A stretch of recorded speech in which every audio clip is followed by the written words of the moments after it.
लगभग लगभग ये सेटल्ड है, तो उस पर बहुत कुछ कहने को नहीं है। दूसरी बात ये है कि हम नेतृत्व विहीनता में धीरे धीरे पहुंच गए। जो 12 सालों से एक व्यापक तौर पे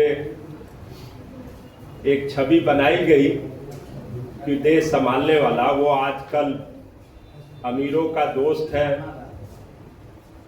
अमेरिका का आदमी है और औरतों का अपमान करने वाला है। ये छवि बहुत साफ साफ अब आम जनता के भीतर है। पूरे 12 साल में एक ईंट कंकड़ सीमेंट के बने एक घर मिला है जिसको भगवान का घर कहते हैं। नौजवानों में भारी निराशा है।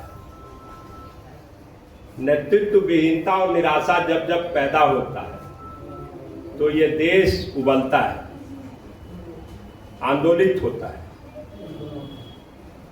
और हमें ये आश्वस्त अब नहीं रहना चाहिए कि आज अगर हम रात में सोएंगे तो सुबह ऐसे ही हमको देश मिलेगा। जिन परिस्थितियों में दुनिया भर की परिस्थितियों से गुजर रहे हैं, जिस तरह का प्रभाव है, जिस तरीके का गुस्सा है, उसमें हमें अपने इस आहट, इस आंदोलन की आहट के बारे में जो है हमें अपनी कान, आँख, नाक, कान सब खुले रखना हो। और हमारी तैयारी निश्चित तौर पे कमजोर है। हमारी तैयारी, अगर इस देश पे जो नौजवान अब सड़कों पे आने वाला है, लेकिन दुर्भाग्य ये है कि हमारे पास अभी तक कोई भी ऐसा मैकेनिज्म हम नहीं बना पाए, ऐसा कोई तरीका नहीं बना पाए कि उनके साथ हम संवाद कर पाए। चारों तरफ से भारत को घेर लिया गया है। श्रीलंका, बांग्लादेश, म्यांमार, नेपाल, ये छोटे छोटे जहाज थे, जल्दी डूब गए।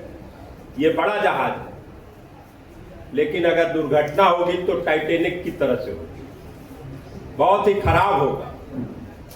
हमें अपनी तैयारी पे ध्यान देना चाहिए। मैं आपको ये विश्वास दिला रहा हूं कि 1-2 महीना गुजरना और 1-2 साल गुजरना बहुत कठिन है। हमें इस राष्ट्रीय एकता को, अपनी राष्ट्रीय संप्रभुता के लिए नौजवानों के जो है तकलीफों से अपने को जोड़ते हुए, उनके बेरोजगारी के सवाल, उनकी बेचैनी के सवाल, उनके अवसाद के सवाल को अपने को देखना चाहिए। अभी तक कोई भी ऐसा दुनिया में कोई उदाहरण नहीं है कि किसी देश का निर्माण हुआ है तो बिना नौजवानों के हुआ है। हमें नौजवानों के साथ संवाद के तरीके ढूंढने होंगे और हमारी तैयारी परिपक्व होनी होगी। और हमारा गुस्सा इस सदन में नहीं निकलना चाहिए। अगर थोड़े से पवन जी के बात से आहत होकर अगर यहाँ गुस्सा जिस तरीके से निकल रहा है, यही गुस्सा अगर आपके सड़कों पे होता तो आज ये दिन न देखने पड़ते। तो हमें अपने लोकतंत्र के, अपने लोकतांत्रिक मूल्यों को बचाने के लिए भी ऐसे सवालों को हमें जो है गौर से सुनना चाहिए। और यही, इससे अधिक अपमान होता है, इससे और खराब बातें होती है। यह अपमान नहीं था, यह समीक्षा था, लेकिन जानबूझ के भी अपमान किया जाता, लेकिन हम चुप रहते हैं। इस चुप्पी को हमें ध्यान देना पड़ेगा, हमें तोड़ना पड़ेगा। हम लोग जिस प्रदेश में है वो पूरे देश का एक ऐसा किला है कि इस पे जिसका झंडा फहरेगा उसी का देश पे फहरेगा। और अगला 1 साल ये तय करेगा कि इस देश पे किसका झंडा होगा। नौजवानों का झंडा होगा, ये पार्टियों का झंडा होगा जो कम से कम नौजवानों के बारे में सोचने से भी, करने की तो दूर की बात है, सुनने के लिए भी तैयार नहीं। भाजपा संघ ने अपने पूरे वादे के साथ कभी छुपाया नहीं। उसने कहा नफरत फैलाएंगे, फैलाया, पूरी ईमानदारी से फैलाया, लेकिन प्रेम फैलाने वाले कहां चले गए। पूरी ईमानदारी से उसने जितना जहर घोलना है इस समाज में घोला।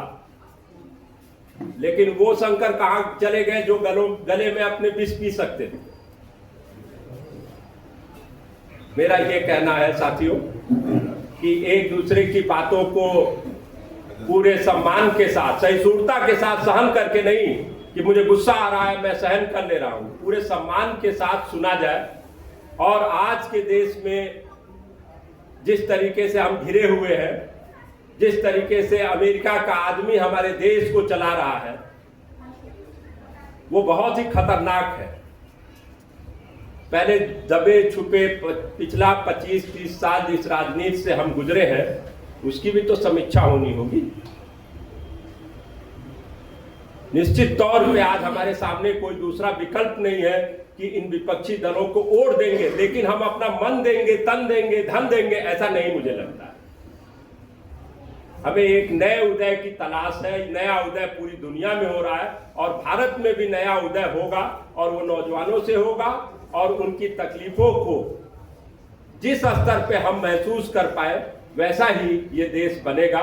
धन्यवाद साथियों।